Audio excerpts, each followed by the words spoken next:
அண்மை செய்தியாக பார்த்து வருகிறோம். 100 நாள் வேலை உறுதி திட்டத்தில் மகாத்மா காந்தியின் பெயரை நீக்குவதற்கு எதிர்ப்பு தெரிவித்து நாடாளுமன்றத்திற்கு வெளியேயும் எதிர்க்கட்சிகள் போராட்டத்தில் ஈடுபட்டிருக்கிறார்கள். காங்கிரஸ், திமுக உள்ளிட்ட எதிர்க்கட்சிகள் அங்கு போராட்டத்தில் ஈடுபட்டிருக்கிறார்கள். இவர்களோடு இணைகிறார் எமது செய்தியாளர் மதியழகன். வணக்கம். மேலும் விவரம்.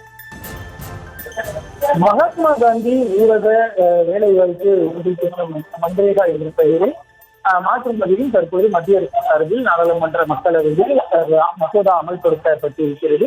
இதற்கு அவையிலேயே திமுக உள்ளிட்ட காங்கிரஸ் உள்ளிட்ட எதிர்க்கட்சிகள் கடும் எதிர்ப்பு தெரிவித்தன. அப்போது இதற்கு பதிலளித்த நாடாளுமன்ற விவகாரத்துறை அமைச்சர் கிரண் ரிஜிஜு ஆங்கிலம் மற்றும் இந்தி என 2 மொழிகளில் அந்த மசோதாவினுடைய பெயர்களை பயன்படுத்தலாம் என்று இருக்கும் பொழுது இவ்வாறு எதிர்ப்பு தெரிவிக்கப்படுவதாக தெரிவித்தார். இதற்கு எதிர்ப்பு தெரிவித்து காங்கிரஸ், திமுக, திரிணாமுல் காங்கிரஸ், கம்யூனிஸ்ட் உள்ளிட்ட அனைத்து பல்வேறு எதிர்கட்சிகளினுடைய உறுப்பினர்களும் நாடாளுமன்ற மக்களவையிலிருந்து வெளியேறினர். இதனைத் தொடர்ந்து தற்பொழுது நாடாளுமன்ற வளாகத்திலேயே அவர்கள் மகாத்மா காந்தி அவர்களினுடைய புகைப்படத்தை கையில் வைத்துக் கொண்டு இந்த மகாத்மா காந்தி ஊரக வேலைவாய்ப்பு உறுதி திட்டத்தினுடைய பெயரை மாற்றுவதற்கு எதிர்ப்பு தெரிவித்து அவர்கள் நாடாளுமன்ற வளாகத்திலேயே போராட்டம் நடத்தி வருகிறார்கள்.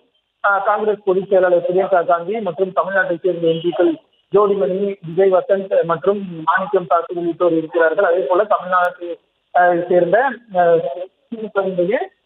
மக்களவை உறுப்பினர்களும் இருக்கிறார்கள். கம்யூனிஸ்ட் கட்சியை சேர்ந்த உள்ளிட்ட பல எம்பிக்களும் மகாத்மா காந்தியுடைய புகைப்படத்தை கையில் வைத்துக் கொண்டு அவரது பெயரில் இருக்கக்கூடிய இந்த ஊரக வேலைவாய்ப்பு உறுதி திட்டத்தினுடைய பெயரை மாற்றுவதற்கு எதிர்ப்பு தெரிவித்து நாடாளுமன்ற வளாகத்திலேயே கோஷம் எழுப்பியவாறு பேரணியில் ஈடுபட்டு வருகிறார்கள்.